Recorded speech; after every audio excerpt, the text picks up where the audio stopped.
जब पीवाईक्यू आदमी लेके बैठता है, एक नीट प्रेप ऐप है, मैं सब में पता है, नीट प्रेप करके एक ऐप आता है, वो स्पॉन्सर नहीं किया था हमको, पर मैं बता दे रहा हूँ, फायदा होगा आप लोगों को। लिख दिया जाएगा अभी। नीट प्रेप ऐप है, उसमें उसका ये है ना कि उसमें कोई लेक्चर वेक्चर नहीं है, उसमें बस ये है ना कि उसमें खासकर मैं बायो के लिए यूज करता था उसको।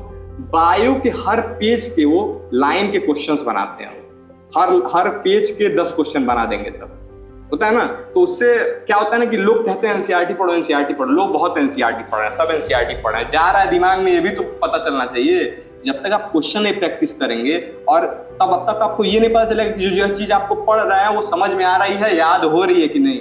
अब मान लिया आप कोई चैप्टर पढ़े आज, मान लिए लिविंग वर्ल्ड पढ़े, उसको आज पढ़े, कुछ दिन के लिए तुरंत क्वेश्चन मत लगाइए उसके, छोड़ दीजिए, सेटल होने दीजिए उसको, 3 दिन 2 दिन 3 दिन सेटल होने। सर गुरुकुल पाठशाला सर पूर्वांचल में एक बहुत नामी कोचिंग संस्थान है। यहाँ लोगों की प्रायोरिटी और टीचर्स की प्रायोरिटी, हमारे माननीय शशिकांत राय सर और सुरेंद्र सर की प्रायोरिटी ये रहती है कि बच्चों का फायदा हो, किसी तरह से जिस भी प्रकार से हो बच्चों का फायदा होना जरूरी है। और सेशन के स्टार्टिंग में इन्होंने हम लोग को पूर्ण तरह से ये समझा दिया था कि किसी भी कोचिंग के मॉड्यूल के चक्कर में आप ना पढ़ें, प्योरली एनसीईआरटी पे फोकस करें, और जहां से भी आपको एनसीईआरटी बेस्ड क्वेश्चंस मिले उस सोर्स को रेफर करें, और अपना जो रिसोर्सेज उनको कॉम्पैक्ट करके किसी तरह से आप अपने लक्ष्य की ओर अग्रसर हो।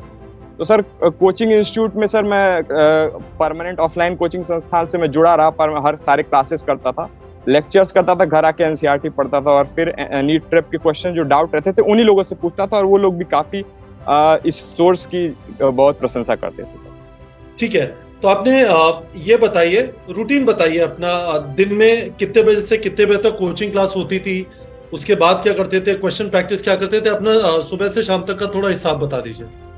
पहले तो ये था सर, हम लोग की क्लासेस सुबह 7 बजे से स्टार्ट हो जाती थी। उसका मोटिव ये था कि जल्दी से जल्दी बच्चों को छोड़ा जा सके और घर पे जाके बच्चे सेल्फ स्टडी पे टाइम दे सके। तो 7 बजे हमारी क्लासेस चलती थी, डेली 3 क्लासेस चलती थी, और क्योंकि इस बार समय कम था तो कभी कभी 4 क्लासेस भी चलानी पड़ती थी, तो 1 बजे तक हम लोग फ्री हो जाते थे। घर पे आते थे, थोड़ा थकान होने के कारण 1 घंटा 1.5 घंटे का नैप लेते थे। उसके बाद उठ के एक डायरी मेंटेन की हुई थी कि क्या टॉपिक पढ़ा हुआ है और किन आज क्या टॉपिक पढ़ा। तो जो टॉपिक्स आज पढ़ाए जाते थे क्लास में उनके लिए एनसीईआरटी को रेफर करते थे, line by line NCERT read करते थे, देखते थे कि क्या क्लासेस में जो चीजें पढ़ाई गई वो एनसीईआरटी से मैच कर रही हैं, एनसीईआरटी की लैंग्वेज समझ में आ रही है, कोई ऐसा टर्म तो नहीं है जो मतलब क्लास टीचर से छूट गया हो या फिर हमारे लिए नया हो, क्योंकि अंत में एनसीईआरटी की ही लैंग्वेज एग्जाम में आनी है, तो इसलिए एनसीईआरटी पे फोकस रहता था। उसके बाद जो टॉपिक पढ़ा था वो तुरंत नहीं उसके क्वेश्चन सॉल्व करते थे। जो आज से 2-3 दिन पहले जो टॉपिक्स पढ़े थे उनके लिए नीट प्रेप को रेफर करते थे, खासकर केमिस्ट्री और बायोलॉजी के लिए। ये क्योंकि उससे ये भी पता चलता था क्या चीजें जो मैंने पढ़ी थी 2 से 3 दिन पहले वो समझ में आई हैं और ब्रेन में सेटल हो पाई हैं। तो उनसे इससे क्वेश्चन प्रैक्टिस करने से ये भी होता था कि ये भी पता चल जाता था कि कौन सी टॉपिक्स ऐसी हैं जिनको मतलब रिविजिट करने की जरूरत है। जिस जोन में गलतियां होती थी वो फिर पढ़ते थे और गलतियों को सुधारते। आप 1 बजे आ गए, 1-1.5 घंटे सोए आपने, उसके जी बाद सर। जो इनमें पढ़ाया गया उसकी जी एनसीईआरटी सर। रीड, 2-3 दिन पहले जो पढ़ाया गया था जी। उसमें फिर आप क्वेश्चन प्रैक्टिस करते थे। गुड इवनिंग स्टूडेंट्स, हमारे साथ आदित्य सिंह है, गोरखपुर से, 4th अटेम्प्ट था, 686 स्कोर है। आदित्य, ये बताइए कि ड्रॉप करके भी इतना ज्यादा स्कोर आता है, आपने कभी सोचा था?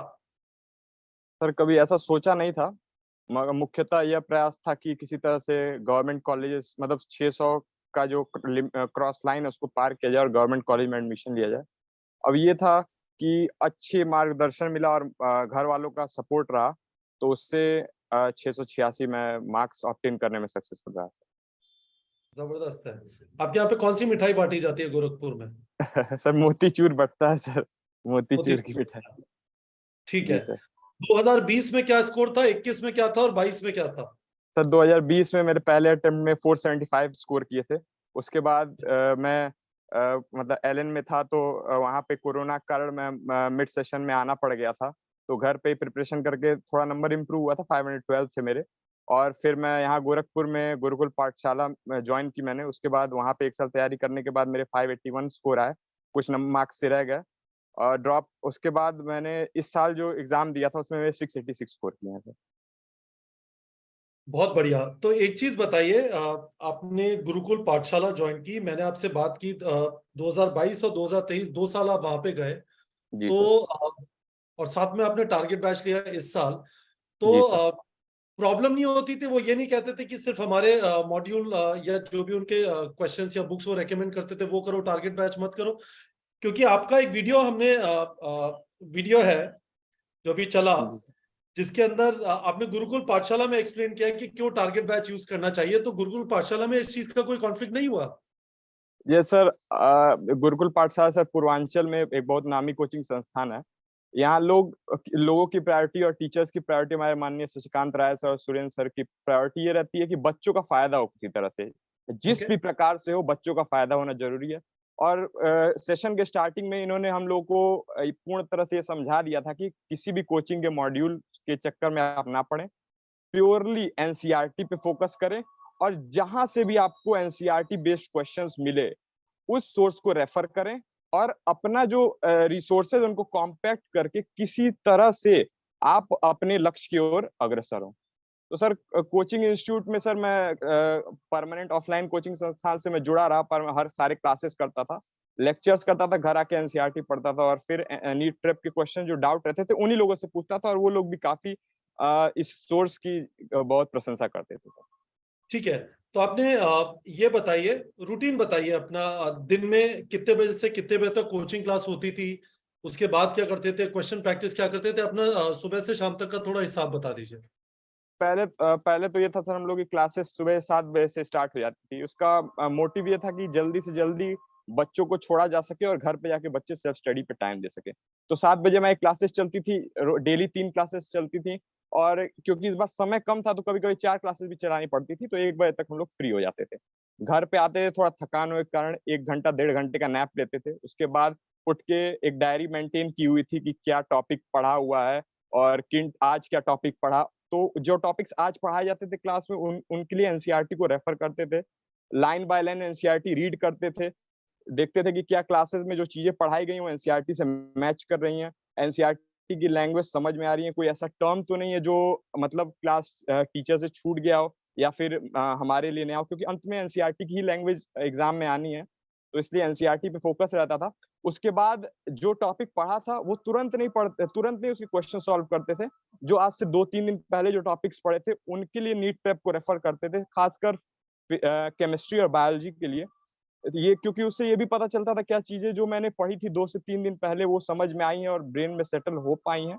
तो उनसे इससे क्वेश्चन प्रैक्टिस करने से ये भी होता था कि ये भी पता चल जाता था कि कौन सी टॉपिक्स ऐसी है जिनको मतलब रिविजिट करने की जरूरत है। उन जिस जोन में गलतियां होती थी वो फिर पढ़ते थे और गलतियों को सुधारते तो ये थे। और बताइए, ये आप एक 1 बजे महीने आ तक गए, चला हूँ। आप 1 बजे आ गए, 1-1.5 घंटे सोए आपने, उसके जी बाद सर। जो इनमें पढ़ाया गया उसकी जी एनसीईआरटी सर। रीड, तो 2-3 दिन पहले जो पढ़ाया गया था जी। उसमें फिर आप क्वेश्चन प्रैक्टिस करते थे। तो रात जी को सर। कितने घंटे सोते थे? नहीं सर, मैंने मतलब ये था सर कि प्रिपरेशन इस बार प्रिपरेशन के स्टार्टिंग में मेरी थोड़ी तबीयत खराब हो गई थी, जॉन्डिस की प्रॉब्लम हो गई थी मुझे। तो उस समय जब मैं हॉस्पिटल में एडमिट था तो मुझे ये लगा कि हेल्थ पढ़ाई से भी ज्यादा अगर कोई चीज प्रायोरिटी है तो वो नहीं, हेल्थ है। तो मैं कर, सोने वोने पे पूरा ध्यान देता था, 6 से कम मिनिमम 6 घंटे, और 8 या 7 घंटे मैं डेली साउंड स्लीप लेता था। और उससे मेरा जो क्लास में इफिशियंसी थी, जो ग्रास्पिंग पावर थी, उसमें बहुत इंप्रूवमेंट आया था सर, जो मैं पिछले साल नहीं करता। पिछले साल मैं ये मेरी माइंडसेट था कि कम सोएंगे तो ज्यादा पढ़ने को टाइम मिलेगा या फिर एक होगा स्टूडियस ज्यादा दिखेंगे। तो ऐसा इस बार मैंने नहीं किया था। इस बार मैंने साउंड स्लीप हर दिन लेता था मैं, और अगर जो टाइम था वो जो वेस्टफुल एक्टिविटीज थे उनसे उनको कट ऑफ करके पढ़ाई के लिए टाइम निकालने की कोशिश करता था। ठीक है। ये बताइए, 581 से 686, तो 581 आने पे जबरदस्त डिमोटिवेशन, तीसरा अटेम्प्ट था, तो जी सर। लगा नहीं कि नहीं हो पाएगा मेरा, रहने देता हूं अब? सर कंपटीशन मुझे बहुत तो ज्यादा है। लगा था कि तैयारी छोड़ देनी चाहिए, पर मेरी माता जी माननीय शशिबाला सिंह जी, श्रीमती शशिबाला सिंह जी, वो आपकी वीडियोस यूट्यूब पे देखती रहती थी, और मैं नहीं देख पाता था पर वो सारे वीडियोस देखती रहती थी, और मुझे शॉर्ट शॉर्ट में उसकी समरी देती रहती थी।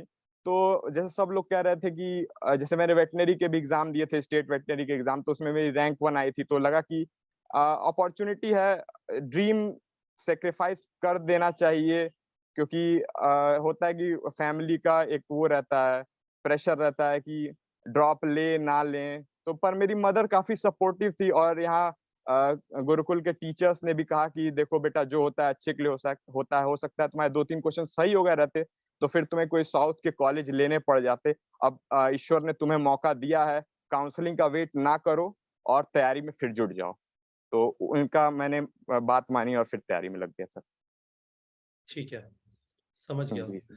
अब एक चीज बताइए, एक चीज जो मुझे समझ में आ रही है, आपने गुरुकुल पाठशाला 2 साल ज्वाइन किया हुआ था, जी साथ में सर। क्वेश्चन से प्रैक्टिस कर रहे थे, तो केमिस्ट्री और बायो यहाँ से करते थे, फिजिक्स के क्वेश्चन डायरेक्टली जो वहां पे दिए जाते थे हाँ जी सर। ऐसा पाठशाला था क्या सर, हम में? यहाँ पे जैसे सर लोगों को भी पता रहता था कि मेनली मेडिकल के जो स्टूडेंट्स होते हैं, प्री मेडिकल के, उनको फिजिक्स में दिक्कत आती है, तो उसका उन्होंने एक उपाय ये निकाला था कि प्रैक्टिस बढ़ा के जो एक एग्जाम हॉल में जो नर्वसनेस आ जाती है कैलकुलेशन या फिर फिजिक्स अटेम्प्ट करते समय, उसको दूर करने के लिए तो डेली हमारे 50 क्वेश्चंस के डेली टेस्ट सीरीज नाम का एक टेस्ट सीरीज चलता था, वहाँ डेली 50 क्वेश्चंस के प्रैक्टिस होते थे, रैंक बनाई जाती थी और डेली उसका रिजल्ट आता था और पीरियोडिकली अवार्ड्स के थ्रू स्टूडेंट्स को मोटिवेट किया जाता था और कॉम्पिटिटिवनेस इंक्रीज करने के लिए एक ये मार्ग चुना गया था सर। तो फिजिक्स का मेरा कोटा जो था वो कोचिंग इंस्टीट्यूट में ही पूरा हो जाता था, पर ये था कि बायो और केमिस्ट्री के लिए मुझे रिसोर्स नहीं मिल पाते थे,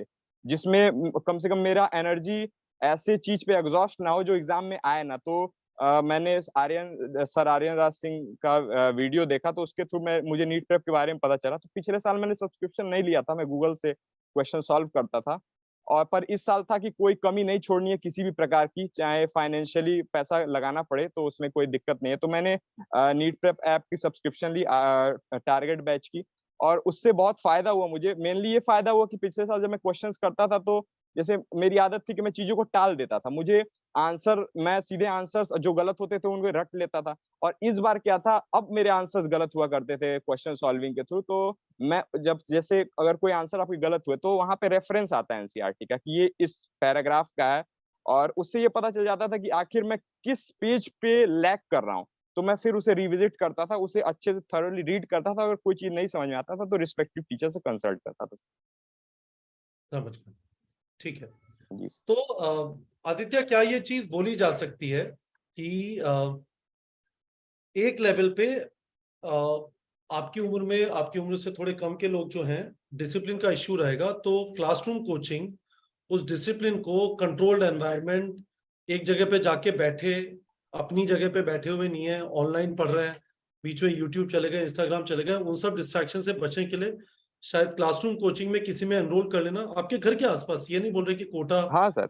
या बॉम्बे मैं बैंक। जैसे जिस तरह का नीट का एनटीए ने पैटर्न अब सेट कर रहा है सर, बहुत मतलब डीप कंसेप्चुअल क्वेश्चंस नहीं आ रहे, या फिर बहुत टिपिकल क्वेश्चन नहीं आ रहे। अब आपको मल्टीपल रिविजन्स की आवश्यकता है, आपको कोई ऐसा टीचर मिले जो आपके लिए एनसीईआरटी खोल के रख सके, डिकोड कर सके, बस उसकी जरूरत है। और मल्टीपल आप सेल्फ स्टडी बार बार पढ़ के एनसीईआरटी को, कंसेप्ट को मेमोराइज कर सकते हैं और नीट में अच्छा स्कोर पा सकते हैं। एक ऑफलाइन कोचिंग से ये रहता है कि डिसिप्लिन मेंटेन रहता है, आप किसी करेक्ट, दिन पढ़ने का मन ना भी करे फिर भी आप क्लास में जाके बैठेंगे, कुछ सुनेगा, आपके सबकॉन्शियस माइंड में जाके सेटल ही होगा, आपका फायदा ही करेगा लॉन्ग रन में।